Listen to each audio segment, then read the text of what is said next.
And there's not a single person from the prominent figures accepted by the ummah of with a general acceptance, except that he has statements and actions that are taken from him and others that are left.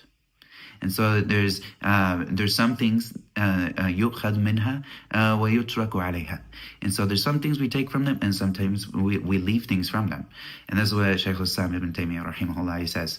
And he says, and this is not necessary in everything he says, as his words may be correct and they may not be.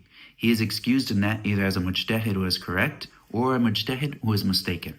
I was mistaken. And in this case, this is something Ibn Taymiyyah, he brings up here. And if you look into the works of Ibn Taymiyyah, and I recommend that people look into how did he deal with these different groups that were around him and the differing beliefs around him. Did he go out and do tabdee' of individuals?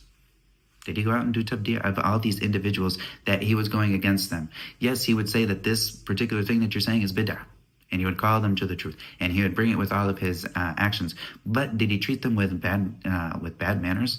Did he say evil things about them?